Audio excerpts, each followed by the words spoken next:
São Paulo, escrevendo aos Romanos, lembra o mandamento novo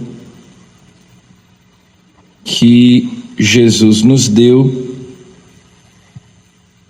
embora naquela altura, provavelmente, os evangelhos ainda não tivessem sido escritos. Sempre vale a pena lembrar que o evangelho, antes de ser escrito, foi pregado. E essas cartas de São Paulo, em geral, foram escritas antes dos evangelhos, pelo menos algumas delas. Antes de alguns evangelhos, o Evangelho de São João é já do final do primeiro século. Ou seja, a palavra viva de Deus já era pregada antes de existirem os evangelhos escritos, antes de existir a Bíblia, que como tal só vai existir séculos depois. O cânon bíblico. É a igreja quem canoniza esses livros. E, no entanto, embora São Paulo não tivesse convivido com Jesus, mas ele então certamente aprendeu na comunidade cristã aquele mandamento novo de Jesus: amai-vos uns aos outros, assim como eu vos amei. Que Jesus resumiu a lei no amor a Deus e ao próximo. Então, São Paulo, praticamente repetindo o que o próprio Jesus diz, nós escutamos há alguns domingos Jesus respondendo aos fariseus e dizendo: toda a lei e os profetas se resume nisso: amar a Deus de todo o coração, de todo o entendimento, de toda a alma e ao próximo como a si mesmo. São Paulo diz a mesma coisa com palavras parecidas: o amor não faz nenhum mal contra o próximo. Portanto, o amor é o cumprimento perfeito da lei. O amor é a plenitude da lei. Todos os mandamentos se resumem neste: amarás a teu próximo como a ti mesmo. Então, São Paulo teve acesso ao ensinamento de Jesus porque estava inserido na comunidade cristã. Embora Jesus o tivesse chamado para ser apóstolo, mas ele foi recebendo na igreja a palavra de Jesus, não escrita, mas transmitida oralmente. E aquilo que ele recebeu, ele transmite também. A vida cristã consiste nisto: amar a Deus, amar o próximo por amor a Deus, e assim se cumpre a lei, assim se faz a vontade de Deus. A vontade de Deus consiste nisto: que nós amemos, porque afinal de contas foi para isso que Deus nos criou, para conhecê-lo, amá-lo e servi-lo. E assim somente nós cumprimos a vontade de Deus, mas descobrimos o sentido da nossa vida, que é amar e servir.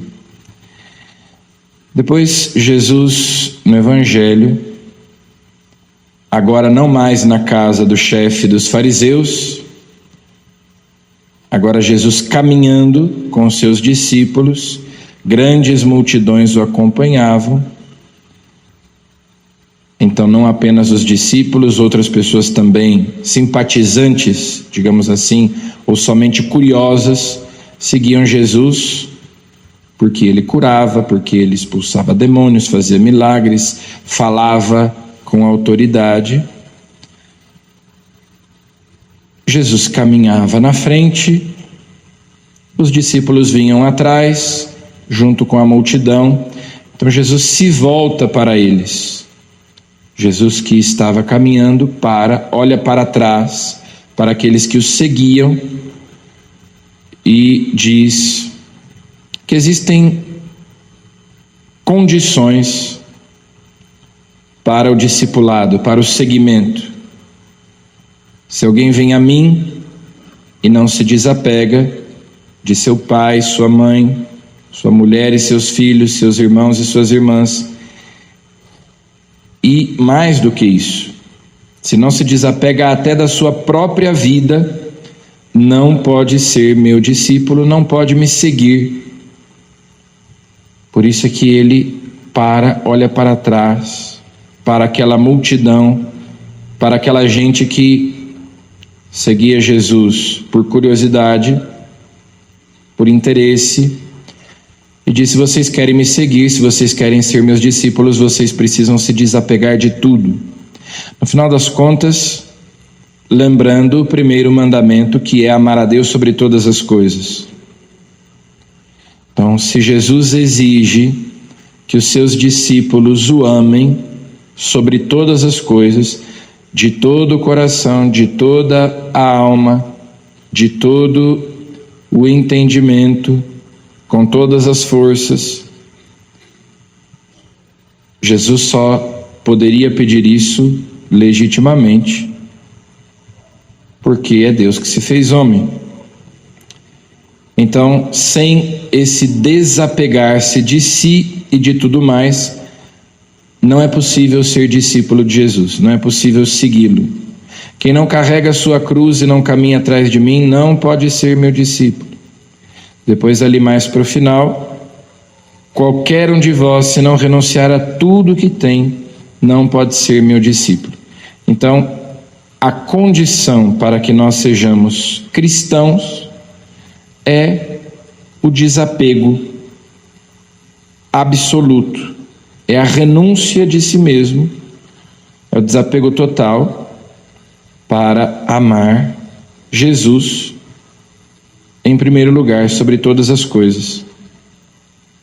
E Jesus então conta essas duas parábolas. Se você vai construir uma torre, se você vai construir um prédio, uma casa, você primeiro faz um planejamento, você calcula os gastos. Se você vai numa guerra, você precisa de estratégia, você precisa saber se você tem condições de vencer aquela guerra. Então, se você se dispõe, se você se propõe a ser cristão, pare e pensa bem se você está disposto a pagar o preço. O preço do seguimento é dar a própria vida. Então, se eu não estou disposto a mudar os meus hábitos, a mudar a minha mentalidade, se eu não estou disposto a me converter e a entregar a minha vida inteira a Jesus, então é melhor que eu nem dê o primeiro passo, porque como dizem as parábolas, eu vou começar e não vou terminar e vou passar vergonha. Serei um mau cristão, serei um cristão pela metade e não por inteiro. Quem quer me seguir tem que estar disposto a tudo, a dar tudo que Jesus pedir, amá-lo com um coração indiviso, sem duplicidade, por inteiro. Então vamos pedir a Jesus que Ele nos capacite, que Ele nos fortaleça, nos dê essa generosidade, esse amor incondicional para sermos capazes de segui-lo, para podermos ser seus discípulos. Amém.